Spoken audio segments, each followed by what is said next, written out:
শুভেচ্ছা সহ আমন্ত্রণ প্রত্যেককে নিলয় গ্রিন ব্লক এটিএন সংলাপে আপনাদের সাথে আছি আমি আমিনুল মজলিস। দর্শক, আপনারা জানেন সমসাময়িক ও জনগুরুত্বপূর্ণ বিভিন্ন বিষয় নিয়ে আমাদের আলোচনা অনুষ্ঠান। বাংলাদেশ আওয়ামী লীগ গত 17 বছরে যে শোষণ নির্যাতনের এক জগদ্দল পাথর নিয়ে চেপে বসেছিল এই দেশে, গত 2024-এর 5 আগস্ট সেই জগদ্দল পাথর অপসারিত হয়েছে। ছাত্র জনতার অভ্যুত্থানের মধ্য দিয়ে দেশ একটি পরিবর্তনের ইঙ্গিত পেয়েছে প্রায় প্রতিটি ক্ষেত্রেই। সঙ্গত কারণে তখন থেকেই প্রশ্ন উঠেছে, এই দলটির ভবিষ্যৎ কী হবে, এই দলটির কার্যক্রম কী হবে। এবং তারই ধারাবাহিকতায় বিভিন্ন সময়ে রাজনৈতিক মহলে নানা আলোচনা এসেছে এবং সেই আলোচনার পরিপ্রেক্ষিতে দলটির কার্যক্রমও নিষিদ্ধ করা হয়েছে এরই মধ্যে। কিন্তু তারপরও দেখা গেছে এই দল নানা সময়ে সক্রিয় থেকেছে দেশে বিদেশে। সাম্প্রতিক সময়ে বিদেশের যে অনাকাঙ্ক্ষিত ঘটনা আমরা দেখছি, পাশাপাশি দেশের ভেতরও তাদের নেতাকর্মীদের ঝটিকা মিছিল যেমন দেখা যাচ্ছে, বিভিন্ন ক্ষেত্রে সরব উপস্থিতিও লক্ষ্য করা যাচ্ছে। সঙ্গত কারণেই আমাদের আজকের আলোচ্য বিষয় আমরা রেখেছি আওয়ামী লীগ কী করছে সরকার ও রাজনৈতিক দল। এ বিষয়ে আলাপ করবার জন্য স্টুডিওতে রয়েছেন দুজন সম্মানিত অতিথি। রয়েছেন বাংলাদেশ জাতীয়তাবাদী দল বিএনপি চেয়ারপারসনের উপদেষ্টা বীর মুক্তিযোদ্ধা মামা আব্দুস সালাম, রয়েছেন সিনিয়র সাংবাদিক এবং বাংলাদেশ ডিফেন্স জার্নালের সম্পাদক জনাব আবু রুশদ। এছাড়া অনলাইনে আমাদের সাথে যুক্ত আছেন রাজশাহী বিশ্ববিদ্যালয়ের সমাজকর্ম বিভাগের অধ্যাপক ডক্টর আক্তার হোসেন মজুমদার। আপনাদের তিনজনকে অনুষ্ঠানে স্বাগত। প্রিয় দর্শক, আপনারা যারা অনুষ্ঠান দেখছেন, আশা করছি পুরো অনুষ্ঠান জুড়েই আপনাদেরকে সাথে পাবো। আপনাদের জ্ঞাতার্থে জানিয়ে রাখি, অনুষ্ঠানটি সরাসরি ফেসবুকে সম্প্রচারিত হচ্ছে। সেক্ষেত্রে facebook.com/ATN বাংলা অনলাইন এই লিঙ্কে ক্লিক করলে আপনারা অনুষ্ঠানটি দেখতে পাবেন। কথা না বাড়িয়ে আমরা চলে যাব মূল আলোচনায়, কিন্তু তার আগে দিনের শিরোনামগুলো দেখে আসব। বিএনপি 41, জামায়াত 30, এনসিপি 4 ও আওয়ামী লীগের ভোট 19%। গবেষণা সংস্থা ইনভেনশনের জরিপ। নির্বাচনে সব দলের অংশগ্রহণ চায় 46% মানুষ। নৌকা স্থগিত রেখে 115 প্রতীকের তালিকা প্রকাশ ইসির। ফিরেছে দাঁড়িপাল্লা, নেই শাপলা। নভেম্বরে চালু হচ্ছে প্রবাসীদের ভোট দেওয়ার অ্যাপ। ফেব্রুয়ারির নির্বাচন দেশের গণতন্ত্রে নতুন যুগের সূচনা করবে। নিউ ইয়র্কে প্যারিসের মেয়রের সঙ্গে বৈঠকে প্রধান উপদেষ্টা। জাতিসংঘে তুলে ধরবেন ভোটের প্রস্তুতি। সরকারের কার্যকর ভূমিকার অভাবে আওয়ামী সমর্থকরা দেশে বিদেশে সক্রিয় হচ্ছে অভিযোগ রিজভির।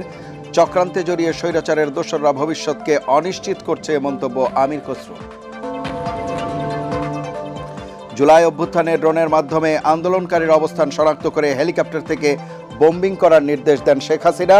ট্রাইব্যুনালে দেয়া 69টি ফোনালাপের তথ্য। এবং ভোটকে সামনে রেখে আইন শৃঙ্খলা বাহিনীর প্রশিক্ষণ শুরু জানালেন স্বরাষ্ট্র উপদেষ্টা। মাঠে থাকবে সেনাবাহিনীর 1 লাখ সদস্য। ডিএমপির অভিযানে আওয়ামী লীগের 250 নেতাকর্মী আটক। দর্শক, আমরা শিরোনাম শুনছিলাম, এবারে বিস্তারিত আলোচনায় যাব। আমাদের যে আজকের আলোচ্য বিষয়, আওয়ামী লীগ কী করছে সরকার ও রাজনৈতিক দলগুলো। প্রথমেই জনাব আব্দুস সালাম, আপনাকে দিয়ে আলোচনা শুরু করছি। আমাদের যে আজকের আলোচ্য বিষয়, যেমনটা শুরুতে বলছিলাম, একটি দল যে ধরনের কার্যক্রম করেছে, তাতে করে এরপর সেই দলের কার্যক্রম থাকে কিনা, পরবর্তীতে গণতান্ত্রিক ধারায় তারা কতটা ফিরবে, কিভাবে ফিরবে, এগুলো নিয়ে বিস্তর আলোচনা আছে এবং সেই আলোচনার পরিপ্রেক্ষিতেই দলের কার্যক্রম নিষিদ্ধ করা হয়েছে। কিন্তু কাঙ্ক্ষিতভাবে আপনার কাছে মনে হয় কিনা আজকের এই 1 বছর বা 1.5 বছর সময়ের পরে, 1 বছরের বেশি সময় পরে এসে আমরা আওয়ামী লীগকে যেভাবে দেখছি, প্রপারলি কি সরকার এবং রাজনৈতিক দল ডিল করতে পারলো আওয়ামী লীগকে? আপনাকে ধন্যবাদ। আমার সহ আলোচক, দুজন বিজ্ঞ আলোচক, ওনাদেরকে ধন্যবাদ জানাই। যারা শুনছেন দেখছেন তাদেরকে ধন্যবাদ জানাই।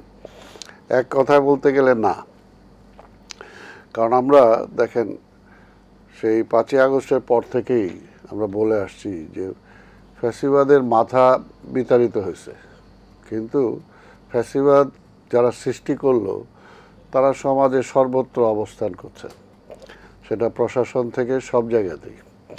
এবং এইটাকে আমরা যত সময় দিব তত এটা আস্তে আস্তে নাক কান গলা আস্তে আস্তে বের হওয়ার জন্য চেষ্টা করবে। এই জন্য আমরা বলেছিলাম যে ন্যূনতম সংস্কার করে অর্থাৎ যে সংস্কারটা করলে পরবর্তী নির্বাচিত সরকার ফ্যাসিস্ট হতে পারবে না, সেই সংস্কারগুলো করে একটা নির্বাচনের পথে যাওয়া। আর বিগতদিন থেকে আমরা বলে আসছিলাম যে একটা রোড ম্যাপ এই সরকারকে বলে আসছিলাম, কিন্তু আপনারা দেখেছেন সেই সময় আমাদের এটার মধ্যে কোনোভাবেই কর্ণপাত করা হয়নি। কর্ণপাত না করাতে সবাই মনে করছে কি বিএনপি খালি ক্ষমতার জন্য নির্বাচন চায়, কিন্তু বিএনপির জন্য না, দেশের জন্য আমরা চেয়েছি। এবং আজকে দেরিতে হলেও অনেকে উপলব্ধি করতে পারছেন যে আসলে আমাদের কথাটা কতটুকু সঠিক ছিল। যদি আজকে নির্বাচিত একটা সরকার আজকে থাকতো, তাহলে আইন শৃঙ্খলার পরিস্থিতির আরও উন্নতি হতো, জবাবদিহিতা থাকতো, এবং আজকে দেশ বিদেশের সব কিছু যে ষড়যন্ত্র, সেই ষড়যন্ত্রগুলোকে যেভাবে মোকাবেলা করতে পারত একটি নির্বাচিত সরকার, আজকে এরা তো না সমস্যার সমাধান করতে পারতেছে, না কোনো কিছু মোকাবেলা করতে পারতেছে। তা আজকে এই নির্বাচনটা যদি আরও আগে হয়ে যেত, তাহলে তো আজকে এই অবস্থাটা হতো না। এবং যেহেতু পরাজিত ফ্যাসিবাদের কাছে লুণ্ঠন টাকা অনেক, টাকা তাদের কাছে অনেক আছে, তারা যদি বিভিন্ন জায়গায় ক্ষমতার বিভিন্ন জায়গায় ঠিক আগের মতোই বহাল তবিয়তে বসে থাকে, তাহলে তো তাদের ষড়যন্ত্র তারা করবেই। এবং সেই ষড়যন্ত্র তাদের একটি হবে যে গণতন্ত্রটা যাতে ফিরে না আসে। আর আরেকটা কথা হলো যে আওয়ামী লীগ নিজেই তো গণতন্ত্র হত্যা করছে, তো কাজে তাদের তো আর গণতন্ত্রের কথা বলার কোনো মুখ নাই। আমরা তো সেসব বারবার বলেছি যে কি বলেছি, যে আপনি এই পথে যায়েন না, আপনি নির্বাচনের মাধ্যমে একটা সরকার যাতে ক্ষমতায় যেতে পারে এবং ক্ষমতা থেকে নামতে পারে সেই পথটা খোলা রাখেন। যদি খোলা না রাখেন তাহলে সেটা আপনার জন্যই বুমেরাং হবে, এবং তাই হয়েছে। তো সেই কারণে সেই গণতান্ত্রিক সুযোগ সুবিধা তারা কিভাবে আজকে বলে, তারা তো গণতন্ত্রকে হত্যাই করছে। কাজে আগে তাদের বিচার, তারপর না তাদের অন্য কিছুর প্রশ্ন, তারা রিভিলেট হবে কি না, তারা কি করবে সেটা তো পরের ব্যাপার, সেকেন্ডারি স্টেজ। এই মুহূর্তে তো তাদের বিচারের আওতায় আনতে হবে, বিচার করতে হবে, এবং যে গণহত্যা করছে তার বিচার করতে হবে। তো এর আগে তো এই সমস্ত প্রশ্নই আসতে পারে না। এখন তারপরে বলবো, এখন যত দ্রুত সম্ভব, যতটুকু সংস্কারে বিভিন্ন রাজনৈতিক দলগুলো একমত হয়েছে, সেই একমতের ভিত্তিতে এখন নির্বাচনে যাওয়া। এই মুহূর্তে দেশটাকে যদি রক্ষা করতে হয়, তাহলে নির্বাচনের কোনো বিকল্প নাই। এবং সেই নির্বাচন নিয়ে অনেকে অনেক বলতেছে এই হবে ওই হবে, এটা পারবে না। আরে আমরা যারা আন্দোলন করছি, আন্দোলনকারী সকল দলগুলো যদি একমত হতে পারে যে আমরা একটা সুষ্ঠু নির্বাচন, আমরা সবাই সহযোগিতা করে এই সরকারকে, এখন পর্যন্ত তারা যতই তাদের সমালোচনা করি তারা ব্যর্থ এই সেই, তারপরেও তো আমরা সমর্থনটা অব্যাহত রেখেছি। কেন রেখেছি? যে আজকে এই সরকার যদি সফল না হয়, সফল এই অর্থে অর্থাৎ এই সরকার যদি একটা নির্বাচিত সরকারের কাছে দায়িত্বটা অর্পণ করে যেতে না পারে, তাহলে সেকেন্ডারি স্টেজে তো একটা অন্ধকার, সে অন্ধকারের মধ্যে তো আমরা দেশটাকে ঠেলে দিতে পারি না। তো সেটার জন্য এখন সবাই অন্তত একটা জায়গায় একমত হওয়া উচিত যে ঠিক আছে, যা হয়েছে এনাফ, এখন আমরা একটা নির্বাচনে যাই, জনগণের ম্যান্ডেটটা নেই, তারপরে জনগণ যাকে রাষ্ট্র ক্ষমতায় দিবে আমরা সবাই মিলে সাহায্য করব যাতে অন্তত গণতন্ত্রটা রিস্টোর হয়। জনাব আব্দুল সালাম, কেউ কেউ এই অভিযোগ করেন যে বিএনপিকে আওয়ামী লীগের প্রতি কিছুটা নমনীয় কিনা। না, নমনীয় তো প্রশ্নই আসে না। প্রথম দিকে আওয়ামী লীগের ব্যাপারে অনেক কঠোর পদক্ষেপ নেওয়ার কথা বলেছে, রাজপথে সোচ্চার হয়েছে, তখন বিএনপিকে সেভাবে পাওয়া যায়নি। কোথায় বিএনপি সবসময় আছে, কারণ বিএনপি সবচেয়ে বেশি নির্যাতিত, বিএনপি সবচেয়ে বেশি নিপীড়িত। আমাদের নেত্রী বেগম খালেদা জিয়াকে মেরে ফেলতে চাইছে, আমাদের নেতা তারেক রহমানকে মেরে ফেলতে চাইছে, আমাদের কয়েকশো নেতাকর্মীকে হত্যা করছে, আমাদের সহ হাজার হাজার লক্ষ লক্ষ নেতাকর্মীর বিরুদ্ধে অজস্র মামলা দিছে। কাজে এইগুলো যারা বলে এটা একটা অপপ্রচার। অর্থাৎ বিএনপির পপুলারিটি দেখে বা বিএনপির অবস্থান দেখে তারা ভয় পায়, যে আগেও ভয় পাইছে, এখনও তারা যাতে বিএনপি কোনো, কারণ আজকে এটা যে পরিষ্কার যে বাংলাদেশের প্রত্যেকটা ক্রাইসিসে বিএনপি কিন্তু জনগণের পাশে ছিল। এটা পরীক্ষিত, এটা আমার কথা না।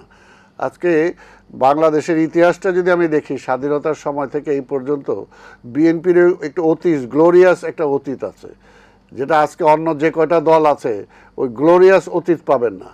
তো সেই কারণেই জানে যে ফাইনালি জনগণ বিএনপিকেই চুজ করবে। এই কারণে বিএনপিকে কিভাবে ঠেকানো যায়, হাসিনাও চাইছে যে বিএনপিকে ঠেকানো। আজকেও এই 5ই আগস্টের পর থেকে না নির্বাচন এখন দেওয়া যাবে, দিল্লি তো বিএনপি চলে আসবে, আবার নির্বাচন যত পিছানো যায়, আবার এখন নতুন পিআর সিস্টেমে আনা যায়। অর্থাৎ কোনোভাবে খালি বিএনপিকে ক্ষমতা থেকে ঠেকানো।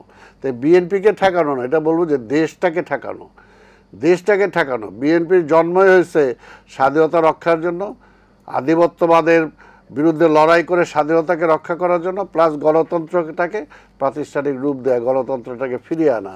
এবং বারবার বিএনপি এই কাজটাই করেছে, এখনও বিএনপি সেই গণতন্ত্র ফিরিয়ে আনার জন্যই লড়াই করছে। জি, আমি আসবো আবার আপনার কাছে, একটু শুনে আসি। আমি আমাদের সাথে রয়েছেন professor doctor Akhtar Hossain Majumdar. Doctor Akhtar Hossain Majumdar, শুনছিলেন আপনি আমাদের যে আজকের শিরোনাম, যে কি করছে আওয়ামী লীগ, কী করছে সরকার এবং রাজনৈতিক দলগুলো। যে প্রশ্ন করছিলাম যে শুরু থেকে আওয়ামী লীগকে যেভাবে হ্যান্ডেল করা কিংবা যেভাবে ডিল করা আওয়ামী লীগের বিষয়টি, সেটি কি প্রপারলি রাজনৈতিক দল এবং সরকার করতে পারলো কিনা, কিভাবে দেখছেন পুরো বিষয়টি? জি, ধন্যবাদ আমার সহ আলোচকবৃন্দ এবং যারা শুনছেন সবাইকে। আমি শুরুতেই তাদেরকে অভিনন্দন জানাচ্ছি, তারা রাতের এই বেলায় তারা শুনছেন। আসলে যে বিষয়টা আমাদের 15-16 বছরের যে ফ্যাসিবাদী শাসন, এরপরে যে পরিবর্তন হয়েছে, সেখানে স্বাভাবিকভাবেই আমরা একটি ভালো পরিবেশ যে বলতে যেটা বোঝায়, সেরকম কোনো পলিটিক্যাল এনভায়রনমেন্ট সেখানে আমরা পাইনি এবং সেটা হওয়ারও কথা নয়। সেখানে সরকারের একটা জায়গা এবং পলিটিক্যাল পার্টিগুলো আরেকটা জায়গা, দুটো যদি আমি একটু আলাদা করে চিহ্নিত করতে চাই, তাহলে বিষয়টা দাঁড়াচ্ছে এমন যে সরকার যেটাকে আমরা পেয়েছি, সেই সরকার কি পেল?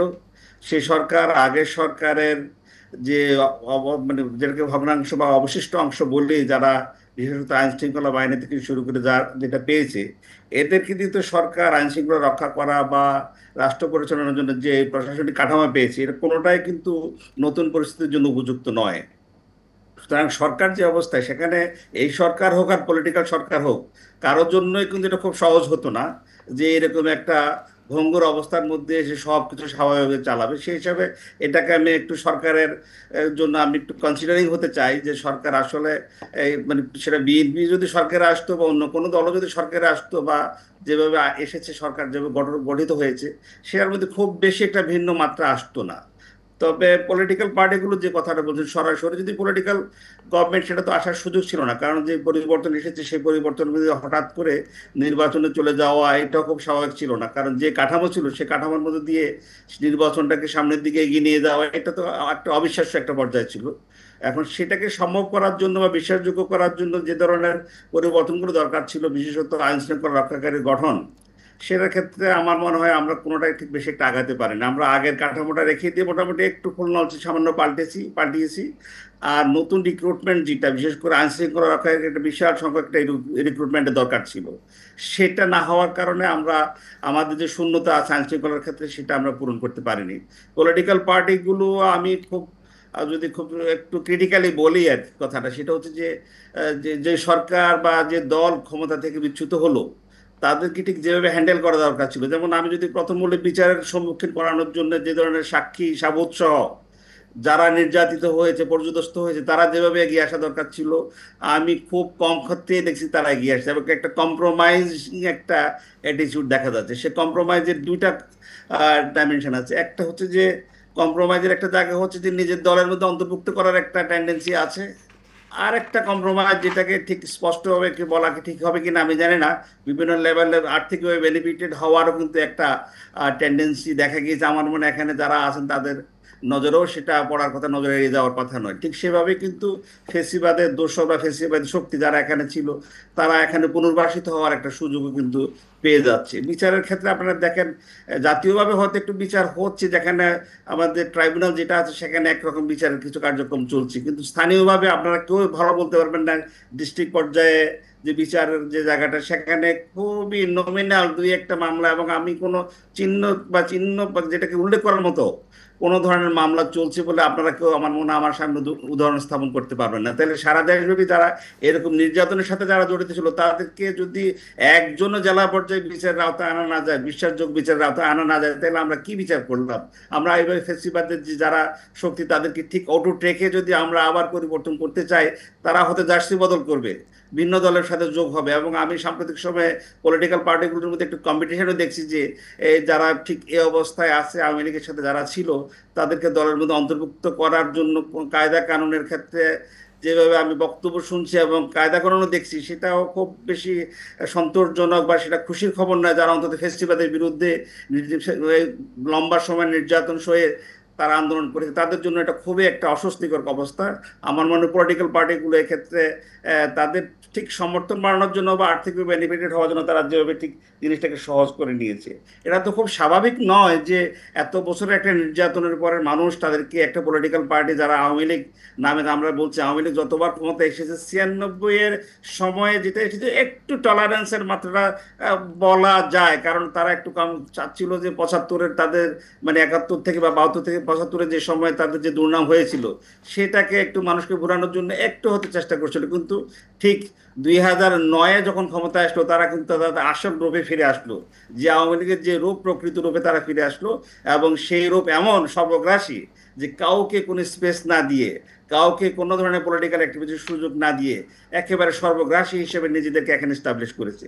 এই সময়ে এখন যেটা পলিটিক্যাল পার্টিগুলো থেকে আমাদের এক্সপেকটেশন সেটা হচ্ছে তাদের যারা বিশেষত এরকম আওয়ামী লীগের মধ্যে ফ্যাসিবাদী শক্তি এবং যারা আমাদের স্বাধীনতার সার্বভৌমত্বের বিষয়ে যারা আমাদের জন্য সন্দেহজনক অবস্থায়, সন্দেহজনক স্পষ্টতই ভারতের মতো আধিপত্যবাদী শক্তি আমাদের দেশের স্বাধীনতার জন্য হুমকি স্বরূপ এই সময়।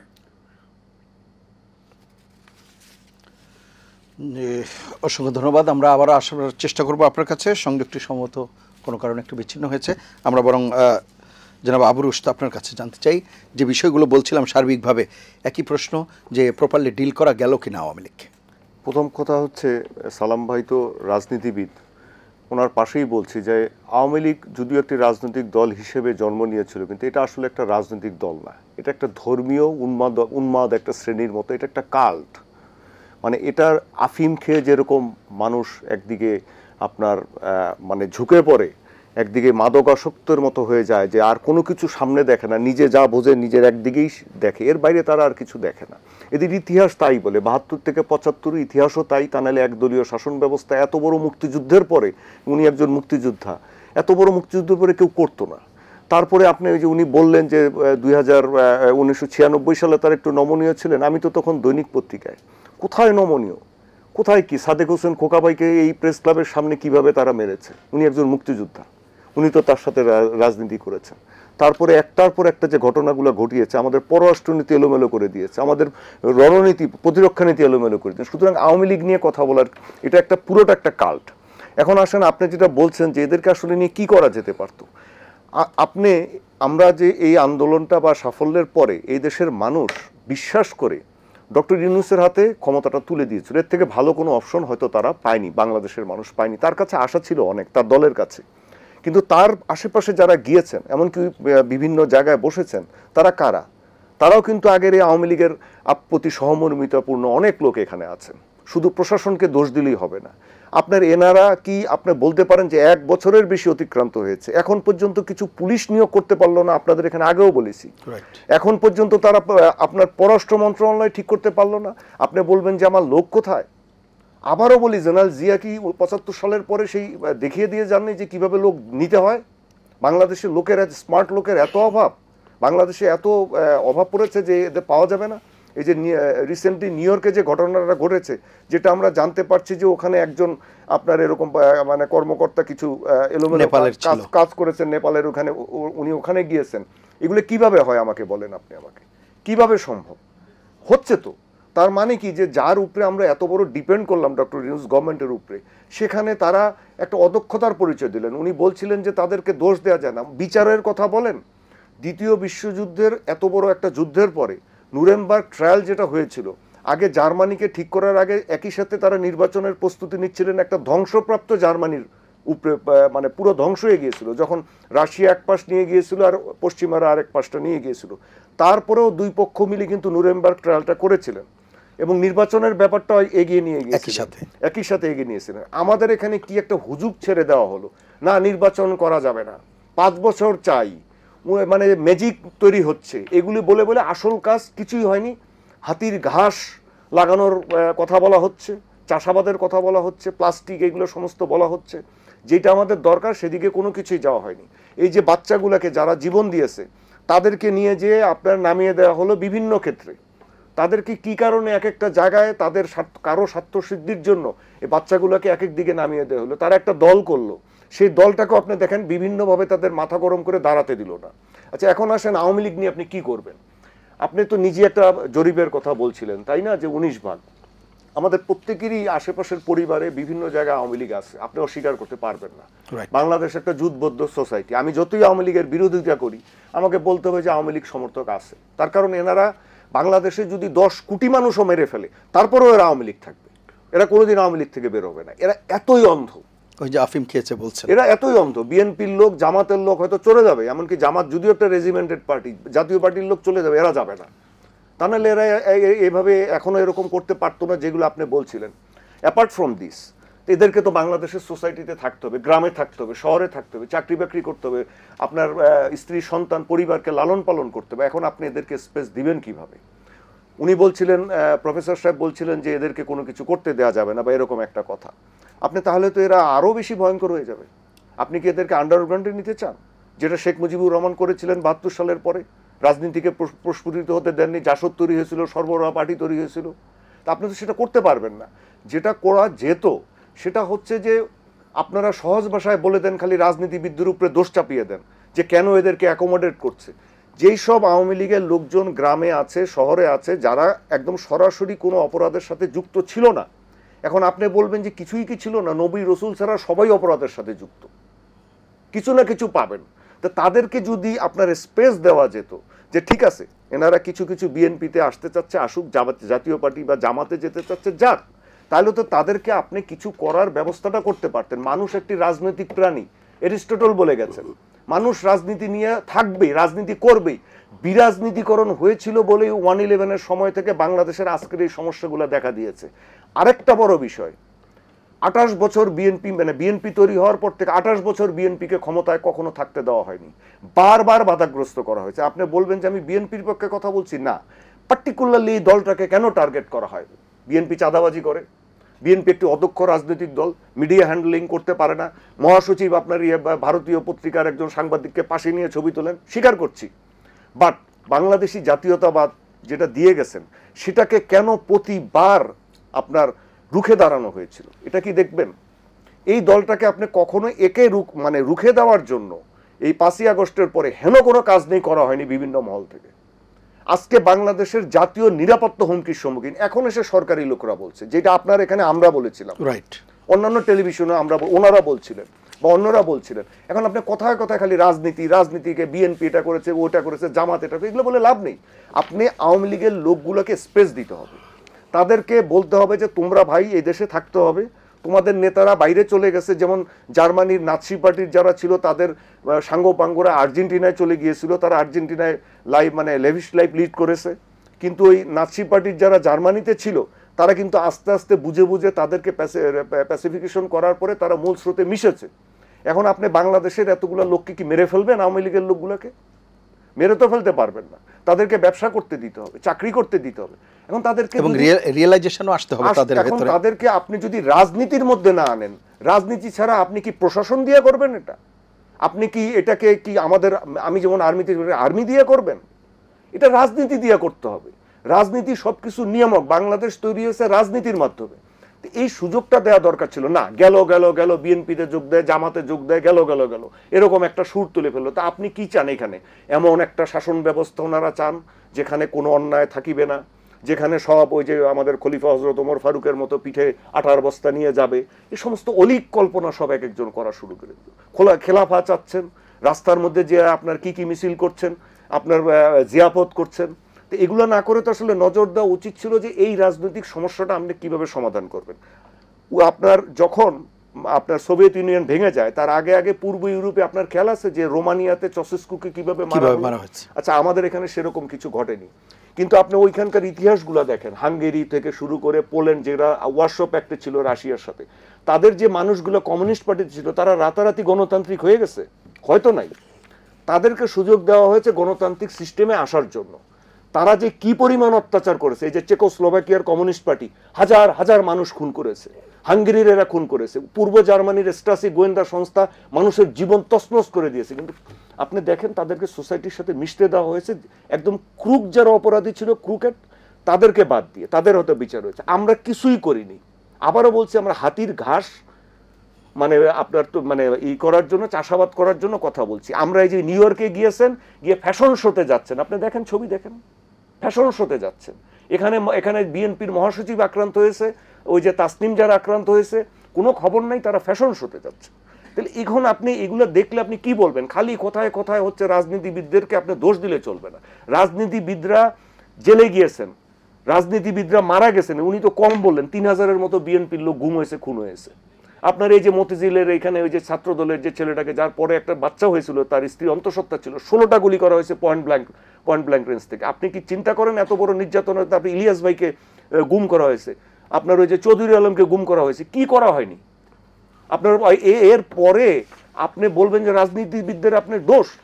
আপনি ঠিক আছে, এখন আপনি যদি এই নির্বাচনটা যদি আপনি যত তাড়াতাড়ি দিতে পারতেন, আপনি বলেন কেন হবে না? বাংলাদেশ আর্মি ছিল, বাংলাদেশ আর্মি ইনট্যাক্ট আছে, নেভি ইনট্যাক্ট আছে, আপনার এয়ারফোর্স ইনট্যাক্ট আছে, আপনি কেন পারবেন না? আমাদের অফিসাররা আমরা কমান্ড দিতে জানে। আপনি পুলিশের কথা বাদ দেন, যদি ইউনূস সরকার ঠিকমতো দায়িত্ব পালন করতেন তাহলে এতদিনে 30,000 পুলিশ দাঁড় করায় দেওয়া যেত এবং তাদেরকে কমান্ড করার মতো লোক ছিল, কিছুই করা হয়নি। কিন্তু যদি নির্বাচনটা আগে হতো, এটা হলে আজকে এই সমস্যাগুলো অনেক কম হতো। আপনি জিজ্ঞেস করেন গিয়ে প্রশাসনের লোকদেরকে, আপনি পুলিশদেরকে, এমনকি আপনি অন্যান্য প্রশাসন মানে গোয়েন্দা সংস্থাদেরকে, তারা তাকিয়ে আছে যে আমরা কি করব জানি না।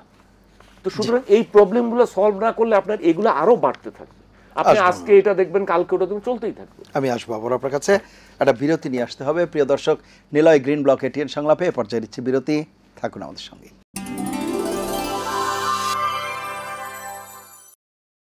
ফিরে এলাম নিলয় গ্রিন ব্লক এটিএন সংলাপে। এতক্ষণ সাথে থাকার জন্য ধন্যবাদ। জনাব আব্দুল সালাম, যে বিষয়গুলো নিয়ে আলাপ হচ্ছিল, একটি হচ্ছে রাজনৈতিক দলগুলো, যেটি বলছিলেন প্রফেসর আখতার হোসেনও, যে রাজনৈতিক দলগুলো কি কোনোভাবে তা আওয়ামী লীগকে অ্যাকোমোডেট করতে চাচ্ছে কিনা, এটি একটি বিষয় বলা হয়েছে। সেই বিষয়টি দিয়ে যদি শুরু করেন। শোন, এটা তো সেকেন্ডারি।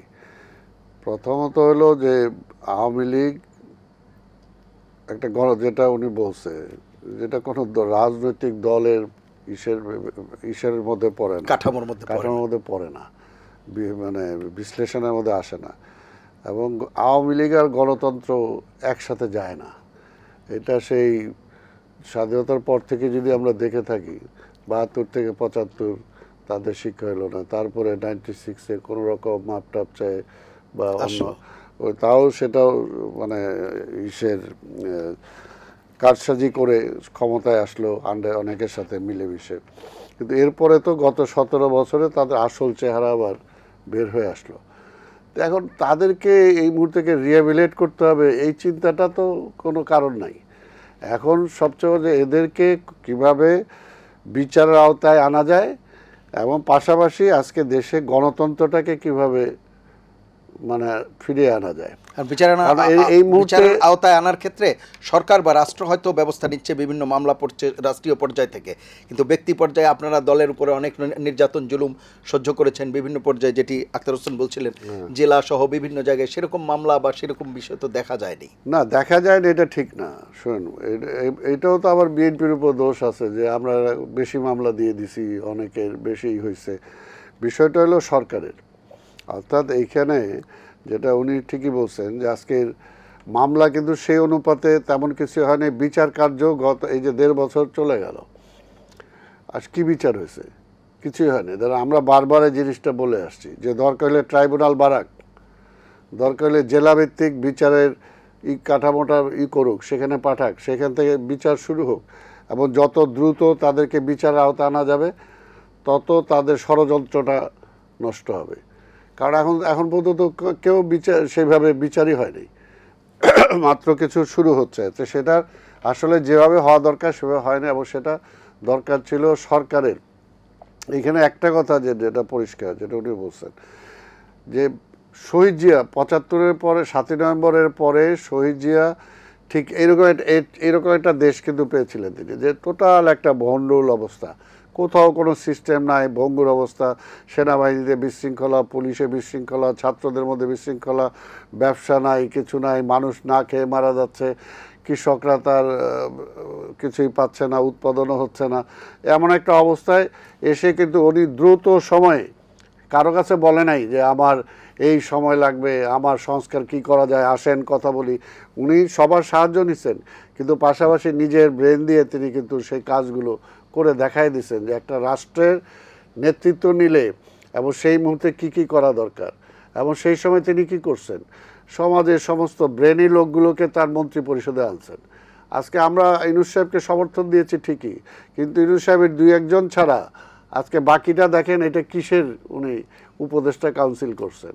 এটার মধ্যে আমরা দেখছি যে কয়েকজন তো এখানে আসার পরে এমন অবস্থা যে রাজনীতিবিদরা 50 বছর হয়ে গেছে কিছুই করতে পারে নাই, ওনারা সব করে ফেলবেন, তারপরে এখন অবশ্য মুখ বন্ধ হয়েছে। কিন্তু বিষয়টা তো এই কারণেই তারা রাজনীতিটাকে, রাজনৈতিক দলগুলোকে তাদের প্রতিপক্ষ হিসেবে দাঁড় করায় দিল। যে জায়গায় আমরা বলছি এইবার ইউনূস সাহেব আজকের পলিটিশিয়ানদেরকে সাথে নিয়ে গেলেন। আমরা যে কথাটা বারবার বলছি যে ওই তার সরকার গঠন করার পর থেকেই যে প্রতিটি বিষয়ে রাজনৈতিক দলগুলোর সাথে পরামর্শ করা, কি করা দরকার, কি করতে হবে। উনি যখন ওই পূজা আসতো বা একটা ক্রাইসিসে পড়তো তখন বিভিন্ন দলকে ডাকতেন, কিন্তু এটা তো এটা না। কাজে এটা যে টোটাল যে আমরা যে কথাটা বলছিলাম সেই সময়, যদি টোটাল একটা রোড ম্যাপ প্রথমেই তিনি তৈরি করতেন, এটা রুটিন তো দরকার সব কিছুতেই। আপনি ইউনিভার্সিটি ভর্তি হবেন, কলেজে ভর্তি হবেন, আপনার পড়াশোনার যদি কোনো সিস্টেমই না থাকে, আপনি অফিসে যাবেন, অফিসে তো একটা রুটিন ওয়ার্ক আছে। তা আমাদের সরকারের সেই কোনো রুটিনই নাই, কোনো নাই যে তারা কি করবে, কি করতে চায়, কয়দিন থাকতে চায়, কতদিন পরে নির্বাচন দিতে চায়, নির্বাচনটা দিতে হইলে আমরা কি করা দরকার, এই বিষয়ে তো কোনো কিছুই করে নাই।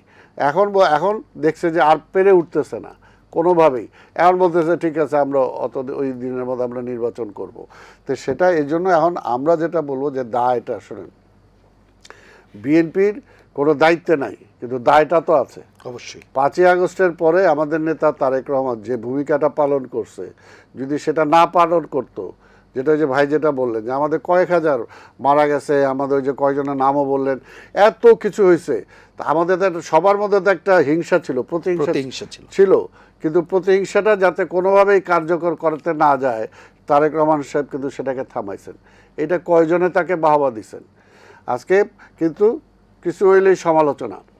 এর জন্যই বলবো যে রাজনৈতিক দলগুলো বা তার মধ্যে সবাই অর্থাৎ বলতেছে যে বিএনপির একটা বড় দল, বিএনপি আবার ক্ষমতা আসবে, তাকেই বেশি করতে হবে, আর এখন তো পারলে বিএনপিকে ফেলাই দিয়ে ল্যাং দিয়ে আরেকজন উপরেই যায়, মানে ক্ষমতায় চলে যাবে নির্বাচন ছাড়াই, এমন একটা অবস্থা, তাই না?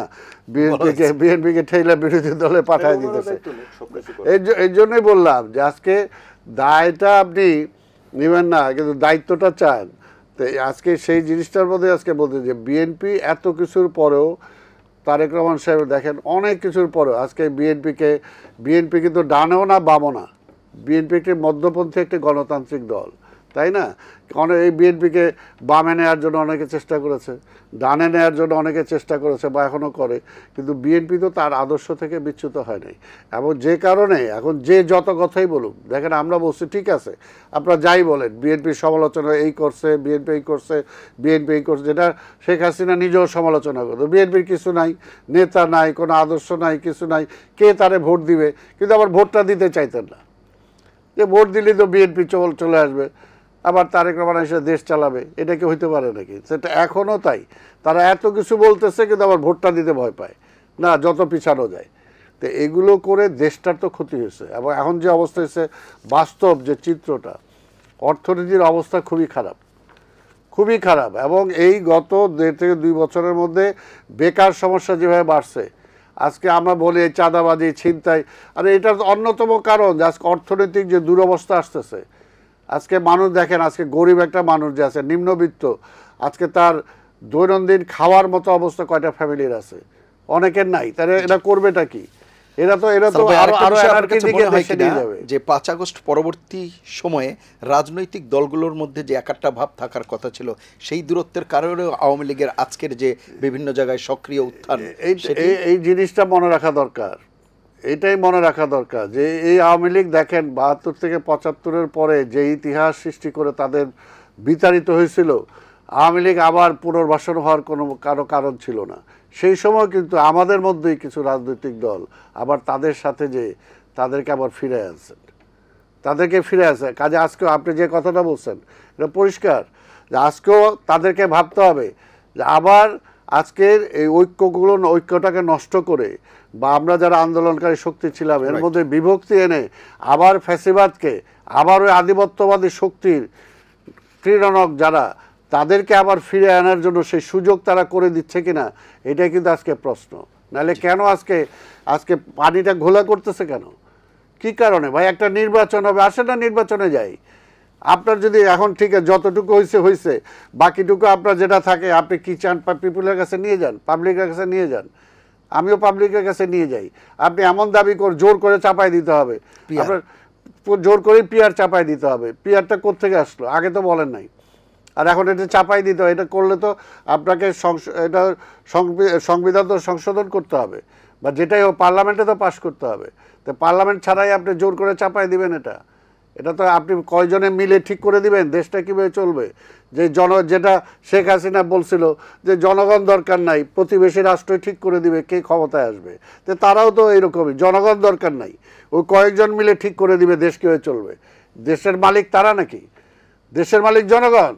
কাজে জনগণের কাছে ক্ষমতা অর্পণ করতে হবে। যে ক্ষমতা ছিনতাই হয়ে গেছে অনেক আগে, এখন পর্যন্ত সেই জনগণের ক্ষমতাটা ফিরিয়ে দিতে তারা কার্পণ্য বোধ করতেছে, তারা করতেছে। কেন রে ভাই?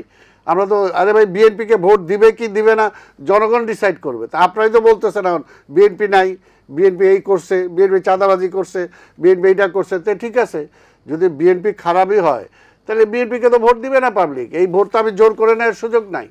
কিন্তু আমরা তো নির্বাচনটা চাচ্ছি, আমরা চাচ্ছি একটা ইলেকটেড গভর্নমেন্ট হোক। একটা ইলেকটেড গভর্নমেন্ট হলে এখনও সীমান্তের ওইপারে বসে আজকে সেই পরাজিত ফ্যাসিবাদ সে বলতেছে আমি এখনো ক্ষমতায়, আমি রিজাইন করি নাই, এই প্রধানমন্ত্রী, সে এখনো প্রধানমন্ত্রী। তো এইটাকেও যদি আপনার তার এই মুখটাকে বন্ধ করতে হলেও তো একটা নির্বাচন দরকার। যদিও সেই নির্বাচন আমরা মানি না বা নির্বাচন হয় নাই, কিন্তু সে তো বলতেছে। তা আমরা সেই নির্বাচনটা কেন ডিলে করতেছি? কেন ডিলে করতেছি? এই নির্বাচন তো এর আগেও তো জাস্টিস শাহাবুদ্দিন সাহেব তো প্রমাণ করে দিচ্ছেন যে 90 দিনের মধ্যে একটা গ্রহণযোগ্য, বাংলাদেশের সবচেয়ে গ্রহণযোগ্য নির্বাচন তিনি করে দিচ্ছেন। তা আজকে এরা এতদিন হয়ে গেল এখন পর্যন্ত, এখন আবার নির্বাচনের ডেট দিছে, এখন আবার এইটা না হলে নির্বাচন হবে না, এইটা না হলে করতে দেব না। আরে ভাই মালিকটা কে? মালিকরে ধমক দেয়, মালিকরে কারা ধমক দেয়? কারা ধমক দিতেছে? তারা কারা? এর জন্যই বললাম যে মালিকের কাছে ফিরিয়ে দেন। তারপরে মালিকের প্রতিনিধি হয়ে, মালিকের কর্মচারী হয়ে আপনি তারপরে ম্যানেজমেন্টে যান, ক্ষমতার জন্য না, রাষ্ট্র ব্যবস্থাপনার দায়িত্বে আপনি নিয়েন, ওই মালিকের থেকে অনুমতিটা নিয়ে নেন। ওই মালিকের অনুমতি ছাড়াই আপনি ক্ষমতা, এর আগে বলছে না 5 বছর এরা চালাবে, এই রাজনীতির জন্য দেশ চায় না, এদের নির্বাচনে, তাহলে কিসের জন্য চাইছে? কে ঠিক করবে? ওই কয়জন বলে দিল, তার সাথে কিছু বাহবা দিল, শেখ হাসিনার মতো। শেখ হাসিনার মতো যারা বাহবা দিছে আজকে তারা কোথায়? আজকে কোথায় আছে তারা?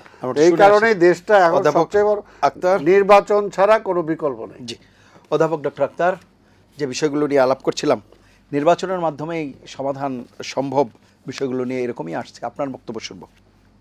জি, আমি অবশ্য বক্তব্য দেবো। তার আগে একটু আপনারা আমার দুজনই সিনিয়র মানুষ এবং দুজনের প্রতি আমি যথেষ্ট আমার প্রিয় মানুষ দুজনই। আবু রুদ ভাইয়ের লেখা তো আমার পড়া আছে, সালাম ভাইও খুব ক্লিন রাজনীতিবিদ হিসেবে আমার কাছে পরিচিত, সেই হিসেবে আর এবং পলিটিক্যাল প্রেমিসের জায়গা থেকে আমাদের মধ্যে আলোচনার মধ্যে কোনো পার্থক্যও নাই। যে জায়গাটা নিয়ে কিছু কথাবার্তা থাকবে, স্বাভাবিক আমাদের পার্থক্য তো থাকতেই পারে কিছু। একটা বিষয় যেটা, সেটা হচ্ছে যে আমার বিষয়টা আবু রুদ ভাই যেভাবে বললেন, আমি ঠিক মানে নাই করে দিতে বলিনি পলিটিক্যালি তাদেরকে, যেটা হচ্ছে রিয়েলাইজেশন রিকনসিলিয়েশনের যে জায়গাটা, সেটাতে যদি না আনতে পারেন তাহলে তো সে কার্ড ভাঙবে না। আমরা যেটাকে পলিটিক্যাল কার্ড বলছি, আওয়ামী লীগকে এই কার্ডটা ভাঙার জন্য তো তাদেরকে তাদের মতের পরিবর্তন এনে একটা অন্য জায়গায় আনতে হবে, না আনলে তো এরা অটুট থেকে যাবে এবং সে কার্ড আবার দাঁড়িয়ে যাবে। সেই জায়গাটা নিয়ে আমার কথা। আমার মনে হয় অবরুদ্ধ একমত হবেন যে কার্ড ভাঙার জন্য যে ধরনের কাজ করা দরকার ছিল, তাদের রিয়েলাইজেশন এবং রিকনসিলিয়েশনের যে জায়গাটা, সেটাতে একটু জোর দেওয়া দরকার। তো সেটা হয়তো পলিটিক্যাল গভর্নমেন্ট আসলে কতটুকু হবে, যদি হয় ভালো, আমরা আশা করি। অবশ্যই তো শেষ পর্যন্ত পলিটিক্যাল গভর্নমেন্টের কাছে আমাদেরকে যেতেই হবে, কারণ আমরা তো ডেমোক্রেসি চাই এবং সেখানে পলিটিক্যাল গভর্নমেন্ট লাগবে। তবে সবসময় চাইলে আসলে যে অবস্থা আমরা শুরু করেছি বাংলাদেশে নতুন করে, সেখানে চাইলে কিন্তু নির্বাচন চাইলে দিয়ে দেওয়া যেত না। যে কাঠামো ছিল আমরা কেউ অস্বীকার করতে পারবো না। আমাদের সবার পছন্দের প্রেসিডেন্ট জিয়াউর রহমান, তিনি যখন আসলেন, তিনিও কিন্তু সাথে সাথে তৈরি করতে পারেননি নির্বাচনের জন্য জায়গাটাকে, একটু সময় লাগছিল, একটু সময় লাগে। কিন্তু আমরা তো এখানে একেবারে একটা নির্বাচন করতে গেলে যে ধরনের আইন শৃঙ্খলা বাহিনীর দরকার, যে সাপোর্ট দরকার, এখন আপনারা যদি পুলিশকে আমরা সবাই মিলে ভাগ করে কেন্দ্রবাজ বন্টন করে সেখানে কজন পুলিশ পাওয়া যাবে আপনারা নিজেরাও জানেন, আমরাও জানি। সেক্ষেত্রে এগুলো নিয়ে অবশ্যই কাজ করা দরকার ছিল এবং শুরু থেকে ডে ওয়ান থেকেই নির্বাচনকে টার্গেট রেখে এটার প্রস্তুতি নেওয়া দরকার ছিল। যে নির্বাচনটাকে করার জন্য যে ধরনের আইন শৃঙ্খলা রক্ষাকারী বাহিনী সহ প্রশাসনকে যেভাবে দাঁড় করানো দরকার ছিল সেদিকে নজর দেওয়া দরকার ছিল, এটা একটু কম হয়ে গেছে এটা আমাদের জায়গা থেকে। এবং সে শুরুটা কম হওয়ার কারণ হচ্ছে যে ওই যে পলিটিক্যাল পার্টিগুলোকে প্রতিপক্ষ বলার যে প্রতিপক্ষ হিসেবে চিহ্নিত করার যে বিষয়টা ছিল, হ্যাঁ এটা তো একটা ঘটনা ঘটেছে। তো সে জায়গায় প্রতিপক্ষ হওয়ার সুযোগ কিভাবে পেয়েছে আমাদের যে মেজর পলিটিক্যাল পার্টি যেগুলো বিপ্লবের অংশীদার, তাদের মধ্যে দূরত্ব তৈরি হওয়ার কারণে হয়তো সেই সুযোগটা এই সরকার নিয়েছে। তাদের মধ্যে যদি একটা ঐক্য থাকতো তাহলে কিন্তু সেখানে তারা নিজেদের মধ্যে জাতীয় সরকারের কাঠামো, আমি ঠিক জাতীয় সরকারও বলতে চাচ্ছি না, একটা কাঠামোর মধ্যে থেকে কিন্তু প্রায়োরিটিস গুলো নির্ধারণ করে আইন শৃঙ্খলা রক্ষাকারী বাহিনীর পুনর্গঠন সহ প্রায়োরিটিস গুলো নির্ধারণ করে নির্বাচনের জন্য প্রস্তুতির দিকে গেলে কিন্তু সেই সমস্যাটা হয়তো হতো না, সেভাবে আমরা কাজটা এগিয়ে নিতে পারতাম। বিচার নিয়ে যে কথাটা এসেছে সেটা আবার একটু বলতে চাই, যেটা বিচারের জন্য আসলে যেভাবে আমরা এই বিচার বলছি, বিচার এখন বিচার যখন যখন আপনি মামলা করবেন, মামলার তদন্ত কে করবে? তদন্ত সেই পুলিশে করবে যে পুলিশ আমার আগে থেকে আছে। এই পুলিশের তো কোনো কাঠামোগত পরিবর্তন হয়নি। সেই বিচারও আসলে আমরা যেখানে হয়তো শুরু করতে পারলেও সেটাকে একেবারে মানে তীরে পৌঁছানো কিন্তু আমাদের পক্ষে সম্ভব হচ্ছে না এই কাঠামোতে। সব কিছু একটা অগোছল অবস্থা রয়ে গেছে এবং যেখানে সরকারের পক্ষ থেকে পলিটিক্যাল পার্টিগুলোকে আস্থা নিয়ে এবং পলিটিক্যাল পার্টিগুলোও ঠিক আমার মনে হয় সরকারের মধ্যে সরকারকে একটু ভিন্ন জায়গায় রেখে একটু, আমার কাছে কেন জানি মনে হয়েছে বিএনপি এবং জামাতের মধ্যে দল তারা নিজেদেরকে একটু অ্যান্টি ইনকামমেন্ট একটা পজিশনে রেখে একটু পলিটিক্যাল গেইন নেওয়ার চেষ্টা করেছে। সরকারের সাথে মিশে কাজ করা যে জায়গাটা, এটা মনে হচ্ছে একটু দূরত্ব বজায় রাখার চেষ্টা করছে যে সরকারের ব্যর্থতা তো হবে, কারণ এই পরিস্থিতিতে ব্যর্থ হওয়া ছাড়া কোনো উপায় নাই। তো সে ব্যর্থতা ভাগ নিতে না চাওয়ার কারণে তারা কেউ সরকারের কাছাকাছি যেতে চায়নি। তারা সরকারকে একটা পজিশনে রেখেছে, নিজেদেরকে একটু সেই পজিশনে রাখার চেষ্টা করছে যে না আমরা ইলেকশনে ভালো করবো, সরকারের ব্যর্থতার অংশীদার হবো না। এই জন্য আমার মনে হচ্ছে কিছু দূরত্বের মধ্যে পলিটিক্যাল পার্টিস গুলোও ছিল, শুধু যে সরকারের দিক থেকে ছিল সেটাও না। তো এই বিষয়গুলোকে ঠিক সেভাবে বিবেচনা করতে হবে এবং সামনের বাংলাদেশকে আমরা ঠিক যেভাবে চাই এটার জন্য কিন্তু পলিটিক্যাল পার্টিসগুলো, বাংলাদেশপন্থী পলিটিক্যাল পার্টিসগুলো, আধিপত্যবাদ বিরোধী পলিটিক্যাল পার্টিসগুলোকে অনেক বেশি কম্প্রোমাইজের জায়গায় আসতে হবে। নগদ পলিটিক্যাল গেইনটাকে দূরে সরিয়ে দিয়ে বাংলাদেশের লম্বা সময়ের জন্য বাংলাদেশকে আমাদের স্বাধীনতা সার্বভৌমত্ব রক্ষার জন্য যে ধরনের ভূমিকা রাখা দরকার সেখানে আপনি যে কথা বলছিলেন যে আধিপত্যবাদ বিরোধী এবং বাংলাদেশের পক্ষের যে রাজনৈতিক দল তাদেরকে একাট্টা হওয়া প্রয়োজন, তাদেরকে এক কাতারে এসে ভূমিকাগুলো পালন করা প্রয়োজন, কিন্তু তাদের পারস্পরিক বক্তব্য যেরকম একে অপরকে যেভাবে যে বাক্যবাণে মানে জর্জরিত করে, তাতে কি আপনার মনে হয় যেসব স্লোগান যেগুলো ভাষা, আমরা তো 5 আগস্টের পরে সব ক্ষেত্রেই একটা ইতিবাচক পরিবর্তন চাচ্ছি, কিন্তু সেই পরিবর্তনের ইঙ্গিত কি অন্তত রাজনৈতিক শিষ্টাচারেও দেখা যাচ্ছে? তাতে করে কি মনে হয় আপনার কাছে? না না, সেটা খুবই দুঃখজনক, সেই জায়গাটা একবার খুবই কষ্টের জায়গা। এখন আমরা যে ফ্যাসিবাদের বিরুদ্ধে সংগ্রাম করেছি, সেই ফ্যাসিবাদ বিএনপিকে যেই শব্দে ব্যাখ্যা করতো, সেই ফ্যাসিবাদ জামাতকে যে শব্দ দিয়ে ব্যাখ্যা করতো, যেভাবে গালি দিত, এখন বিএনপি সেই গালিগুলো হাওলাত করে জামাতের বিরুদ্ধে ব্যবহার করছে, জামাত সেই গালিগুলো হাওলাত করে সেগুলো বিএনপির বিরুদ্ধে ব্যবহার করছে। এই যে জায়গাটা, আমরা কিন্তু আমাদের এখানে পলিটিক্যাল পার্টিগুলো সবাই একমত হয়ে গেলে তো একটা পার্টি হতে হবে, সেখানে পলিসির ভিন্নতা থাকবে, স্ট্র্যাটেজির ভিন্নতা থাকবে, সেই ভিন্নতা জায়গা থেকে তারা তাদের ভিন্ন ভিন্ন প্রোগ্রাম নিয়ে আসবে, সেগুলো নিয়ে কথা হবে। কিন্তু পলিসির এখানে কম্পারেটিভ পলিসি যে কে কোন পলিসি নিচ্ছে, কে কোনটা নেবে, সেটা নিয়ে কথাবার্তা হতে পারে। তো আমরা আসলে গালাগালির পর্যায়ে আছে এবং কিভাবে আন্ডারমাইন করা যায় সেই জন্যই ওই যে গালিগুলো হাওলাত করে নিচ্ছে একেবারে হুবহু। আপনারা দেখেন যে শব্দগুলো ওখানে বলেছে সেই শব্দগুলো এখানে সবাই নিয়ে আসছে। তো এটা তো দূরত্ব বাড়াচ্ছে, এখানে আস্থার সংকট মাঠ পর্যায়ে, যেটা জাতীয় পর্যায়ে পলিটিক্যাল পার্টির নেতারা হয়তো কিছু কথাবার্তা বলবেন পলিটিক্যাল আটারে, যেটাকে আমরা হয়তো বলতে পারি, কিন্তু ঠিক ফিল্ড লেভেলেও কিন্তু অনেক বেশি দূরত্ব তৈরি হয়ে গেছে, মাঠ পর্যায়ে সমর্থকদের মধ্যে অনেক বেশি দূরত্ব তৈরি হয়ে গেছে। সেটার জন্য যারা কেন্দ্রীয় নেতা আছেন তারা কিন্তু আসলে ভূমিকা রাখা দরকার, না হলে কিন্তু অসংখ্য ধন্যবাদ। অনেক বেশি ভাগাভাগি করতে গিয়ে জাতীয় স্বাধীনতা সার্বভৌমত্ব হুমকির মুখে ফেলে দেবো। আমরা একটা বিরতি নিয়ে আসবো। প্রিয় দর্শক, নিলয় গ্রিন ব্লক এটিএন সংলাপে এ পর্যায়ে নিচ্ছি বিরতি, থাকুন আমাদের সঙ্গে।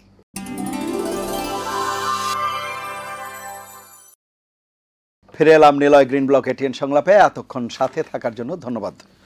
জনাব আবু রুশদ, যে বিষয়গুলো আলাপ করছিলাম সার্বিকভাবে সেগুলো নিয়ে বলবেন, পাশাপাশি রাজনৈতিক দলগুলোর মধ্যে যে দূরত্বের বিষয়ে বলছিলাম সেখানে স্পষ্টতই দেখা যাচ্ছে একে অপরকে, যেটি আমি বলছিলাম মোহাম্মদ আখতার হোসেনের ক্ষেত্রেও, এবং কে কত আসন পাবে, কে সেগুলো নিয়ে পর্যন্ত কথাবার্তা বলা হচ্ছে, বিএনপিকেও বলা হচ্ছে, এগুলো কি কেবলই রাজনৈতিক দর কষাকষির বিষয় বা একে অপরকে পরাস্ত করার বিষয়? মানে এর মাধ্যমে কি মেসেজ যায় আসলে?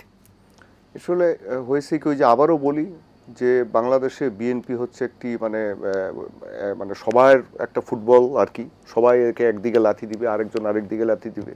জেনারেল এরশাদ কোনো কারণ ছাড়াই একটা মার্শাল দিয়ে বিএনপিকে 8 বছর ক্ষমতার বাইরে রেখেছে। আওয়ামী লীগকে প্রতিষ্ঠিত করার সাংস্কৃতিক অঙ্গনে সোসাইটিতে ওই জাতীয় পার্টির ওই সময়টাতে হয়েছে। হ্যাঁ, আচ্ছা এখন আপনার ইয়েতে আসি, আপনি কি চান যে বাংলাদেশ মানে জামাতে ইসলামী তারা এই বিএনপির রাজনীতি করবে? মানে বাংলাদেশি জাতীয় মানে যেই কথাগুলো বিএনপি বলে সেটা তো আর করবে না। আর বিএনপি কি বলবে যে আমি সৎ লোকের শাসন চাই? এটা তো বলবে না আল্লাহর সৎ লোকের শাসন চাই, আল্লাহর কি আইন চাই, এটা তো আর বিএনপি বলবে না। যার যার রাজনীতি শেষে করবে, এবং সেটাই আমরা চাই যে করুক, যে ডেমোক্রেসিটা বিকশিত হোক। যেটা হয় যে একটা ধাক্কা আসার পরে তো আসলে কিছু হয়েছে, মানে মানসিকভাবে মানুষজন ট্রমার মধ্যে ছিল, পিটিএসডির মধ্যে ছিল। আমরা যেটা আমাদের করিনি, কিছু কিছু জায়গা থেকে এমনভাবে সবাইকে ধরেন, যারা ছাত্র দলের অ্যাক্টিভিস্ট আছে, সমর্থক আছে, তরুণ যুবকরা আছে, শিবিরের যারা আছে, অন্যান্য ছাত্র যে এনসিপির যারা আছে, এদের মাথাগুলোকে নষ্ট করে দেওয়া হলো। আমাদের উচিত ছিল এদেরকে ঠান্ডা করা, সিনিয়রদের উচিত ছিল এদেরকে ঠান্ডা করা। যারা সাংবাদিক, যারা বুদ্ধিজীবী, যারা ইনফ্লুয়েন্সার ইউটিউবে, তাদের উচিত ছিল এদেরকে মাথাটাকে ঠান্ডা করা, একটু রেস্ট দেওয়া, যে তোমরা রাজনীতি করো। কিন্তু সেটা না করে তাদেরকে নামিয়ে দেওয়া হলো বিভিন্ন অস্থিরতার মধ্যে। এই অস্থিরতাগুলোর থেকে আপনি দেখতে পাচ্ছেন যে এই রেষারেষিটার জন্ম হয়েছে। এখন কেউ কাউকে সহ্য করতে পারছে না। আমি তো বললাম যে আমার এতদিনের মানে সাংবাদিকতার পরে আমি যখন মানে সোশ্যাল মিডিয়াতে গিয়ে দেখি যে নারীদেরকে নিয়ে যে ভাষায় কথা বলা হয়, যারা বিশেষ করে ধর্মীয় রাজনীতি করেন।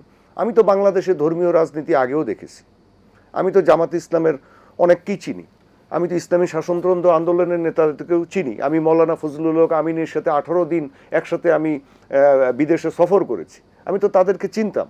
কিন্তু আমি তাদের যে এখন সমর্থকরা বা তারা আছেন, তারা যে ভাষায় কথা বলছেন, আপনার কেউ বিএনপির হলে বা এদিকের হলে, মানে যারা একটুখানি ধর্মীয় রাজনীতি করেন না, বাংলাদেশি জাতীয়তাবাদ বা কমিউনিস্ট পার্টি করতে পারেন, বাংলাদেশের নাস্তিক হওয়াও কোনো মানে অপরাধের বিষয় নয় আইন অনুযায়ী, কারণ এটা আমাদের দেশের মানুষ তারা। কিন্তু যে ভাষাগুলো ব্যবহার করেন, এগুলোকে আপনি কিভাবে ব্যাখ্যা করবেন? এগুলোকে ব্যাখ্যা করবেন যে কেউ কেউ উস্কে দিচ্ছে ভাষাগুলো। আপনি কি লক্ষ্য করেন যে এখন ইউটিউবে যে ভাষাগুলো ব্যবহার করা হয়, সেগুলো কোনো ভদ্র ঘরের সন্তানরা ব্যবহার করতে পারে পাবলিকলি? কোনোদিন করা হয় না। আপনি বিভিন্ন মানে এই পরিমণ্ডলগুলোতে যে নোংরামি শুরু হয়েছে, নোংরামিগুলো আপনার রাজনীতিকে খেয়ে ফেলছে।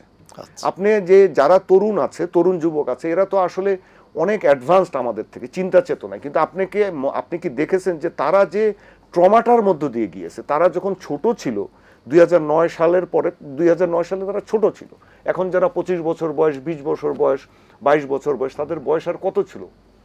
তারা তো এই সমস্ত কিছু একটা দেখতে দেখতে বড় হয়েছে। তারপরে এত বড় একটা ধাক্কা গেছে, 1002 বাচ্চা কাচ্চা মারা গেছে।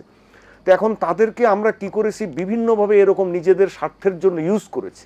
ইউজ করার কারণে কি, একদল ইউজ করতে চেয়েছে যে বিএনপিকে হটাও, আরেক দল ইউজ করতে চেয়েছে এদের মধ্যে গন্ডগোল লাগিয়ে দাও, সবার মধ্যে গন্ডগোল লাগিয়ে দাও, তোমরা সমস্ত কিছু করো। আরেক দল করছে তোমরা এর মধ্যে টাকা বানাও, সচিব পরিবর্তন করো। তো এগুলোর মধ্যে কারা নামিয়ে দিল? নামিয়ে দিয়েছে তো কেউ। যারা এরকম করছে তারা এই জিনিসটাকে অ্যাগ্রাভেট করেছে। একটা জিনিস হচ্ছে কি, যে দেখেন বাংলাদেশ কেন, যে কোনো দেশেই যখন লিবারেল ডেমোক্রেসি, যেটা আপনি এটা বললে আবার কিছু কিছু লোক যারা উগ্র মতবাদ মানে কথায় কথায় জজবা পছন্দ করেন, তারা গালি দিয়ে উঠবেন। এই লিবারেল ডেমোক্রেসিটাকে যদি বিকশিত করতে দেওয়া হতো বা হয়, তাহলে বাংলাদেশ অর্থনৈতিকভাবে, প্রতিরক্ষা খাতে, আপনার অন্য সকল ক্ষেত্রে, সামাজিক খাতে আপনার প্রস্ফুটিত হতে পারতো, মানুষকে কথা বলতে দিতে হতে পারতো ভদ্র ভাষায়। আপনি একজন নাস্তিকের সাথে কথা বলেন, তাকে সম্মান রেখে কথা বলেন। আপনি একজন হুজুরের সাথে কথা বলেন, সম্মান রেখে কথা বলেন, তার কথাগুলো শোনেন। এখন কি হচ্ছে, কে কাকে গালাগালি কে কত বেশি করতে পারে। So you are not achieving anything, কেউ কিছু অ্যাচিভ করছে না। কিন্তু এখানে আবার বলি যে বাংলাদেশের এই লিবারেল ডেমোক্রেসিটার ধারক বাহক এখন আপনি যদি বলেন, তাহলে কিন্তু বাংলাদেশি জাতীয়তাবাদ ছাড়া আপনি কিছু দেখতে পারবেন না। আমাকে এক পেশে বলে মনে হলেও আমার করার কিছু নাই। আপনি এত এক্সপেরিমেন্ট 54 বছরে হয়েছে, আমি চ্যালেঞ্জ দিয়ে বলতে পারি যে বাংলাদেশে কি জেনারেল জিয়াউর রহমান বা বেগম খালেদা জিয়ার ওই শাসন আমলের থেকে ভালো শাসন কেউ দিতে পেরেছে কিনা, তুলনামূলক কেউ দিতে পেরেছে কিনা? পারে নাই। বাংলাদেশের এই লিবারেল ডেমোক্রেসিটা যখন ছিল, নারী শিশু হত্যা মানে সে মানে আপনার মৃত্যুর হার কমেছে, সাক্ষরতার হার বেড়েছে, সুপেয় পানি পানের হার বেড়েছে, বাংলাদেশ একটা পররাষ্ট্রনীতির ক্ষেত্রে একটা পর্যায়ে আসছে। শেষ করব। তো এই জিনিসগুলো আমাদের আসলে দরকার। আরেকটা সবচেয়ে বড় দরকার, আমাদের সিনিয়র রাজনৈতিক দল যারা আছেন ওনাদেরও দরকার, জামাতেরও দরকার, এই যে যারা জুনিয়র আছে তাদের এই অশ্লীলতাগুলো টেনে ধরা, তা নাহলে কিন্তু সব শেষ হয়ে যাবে। জি, অসংখ্য ধন্যবাদ। জনাব আব্দুল সালাম, শেষ করব আমরা, কিছু যদি যুক্ত করেন। আসলে অনেক হয়ে গেছে এখন, এটা ভাই যেটা বলছেন সেটা সত্যি। এখন সব কিছুর জন্য একটাই, যে এখন এই অবস্থাটা ফিরে আনার জন্য ফিরে আনার জন্য একটা নির্বাচিত সরকারের কোনো বিকল্প নাই। আমরা কিভাবে আনবো? কারণ একটা লিগেল একটা ফ্রেমওয়ার্কে তো আমাকে যেতে হবে, লিগেল ফ্রেমওয়ার্কে যেতে হলে আমাকে সে নির্বাচনে যেতে হবে। আর সেটার জন্য আমাদের সবাইকেই অন্তত সেটার উপর আস্থাটা রাখতে হবে, আস্থা রেখে, এবং সেটার জন্য সবাই সহযোগিতাও করতে হবে। যে বলে যে নির্বাচন করতে পারবে না এই সরকার খারাপ। আর আমরা যদি সবাই একমত হই যে আমরা একটা ফেয়ার নির্বাচন চাই, আমরা পাহারা দেব সেন্টার, আমরা পাহারা দেবো। নির্বাচন সেই আওয়ামী দোসররাই আছে না, আমরা যদি ঠিক থাকি তাহলে সেটা সম্ভব হবে না। শোনো, একটা জিনিস বারবার জন্য আমার মনে আছে যে এই ফ্যাসিবাদ থাকাকালীন আমি ঢাকার পুলিশ কমিশনারকে বলছি যে আমরা কি চাচ্ছি, যে আপনি পুলিশ কমিশনার আছেন, আপনার মাধ্যমেই আমরা একটা নির্বাচন করাতে পারবো যদি আপনার উপর একটা কেয়ারটেকার গভর্নমেন্ট থাকে। যদি একটা পলিটিক্যাল গভর্নমেন্ট না থাকে, যে প্রধানমন্ত্রী আছে সে প্রধানমন্ত্রী আমরা হইতে চায়, সে তখন আপনাকে বাধ্য করবে। আর যদি একটা নিরপেক্ষ সরকার ক্ষমতায় থাকে তাহলে সে ফোর্স করবে না আপনাকে, এই আমার নির্বাচন তুমি দেখতে হবে, আমি যাতে জিততে পারি। সেই কাজে তখন সবাইকে নিরপেক্ষভাবে কাজ করানো সম্ভব হবে। আর যারা একেবারে মানে পরীক্ষিতভাবে যারা আওয়ামী লীগ বা দোসরের পক্ষে যারা আছে তাদের তো চিহ্নিত করে সরাইতে হবে। কাজে এটা কোনো বিকল্প নাই। কিন্তু এটার জন্য নির্বাচন করা যাবে না, এরা পারবে না, এই হবে না, তাহলে কি করবো? What is next? যারা বলে যে অনন্তকালকে এইভাবে চলবে, তো এইভাবে তো চলতে পারে না। আমাদের তো সামনে যেতে হবে। বললাম তো, যদি আমরা কিছুদিনের মধ্যে এই প্রবলেম সলভ করতে না পারি, এটা মারাত্মক একটা ইকোনমিক্যাল ক্রাইসিসে আমরা চলে আসবে। আমাদের আন্তর্জাতিক যে সমস্যাগুলো আছে সেই সমস্যাগুলো আরো প্রকট হবে, এবং তখন কিন্তু আমাদের মানে আমও যাবে, ছালাও যাবে। কাজে এখন আর এক মুহূর্ত দেরি করার কোনো সুযোগ নাই। এখন যত দ্রুত নির্বাচনের শিডিউলটা আমি বলবো এই সরকার অ্যানাউন্স করে দেখ, এবং অ্যানাউন্স করে তারা সরাসরি আমাদেরকে নির্বাচনের মাঠে নামায় দেখ। এবং নির্বাচন হলে ভাই কিছু কিছু তো এদিক সেদিক হবেই, একেবারে শান্তিপূর্ণ সবকিছু হবে কোনো কিছু হয় না, তাই না? বিগত দিনে কি হয়েছে না হয়েছে সেটা তো আছেই, কিন্তু অন্তত ফ্যাসিবাদ মুক্ত একটা নির্বাচন আমরা করতে পারবো, একটা গণতান্ত্রিক পথে আমরা যাত্রা করতে পারবো। অসংখ্য ধন্যবাদ। ডক্টর আক্তার হোসেন, শেষ করবো আমরা, যদি কিছু যুক্ত করেন।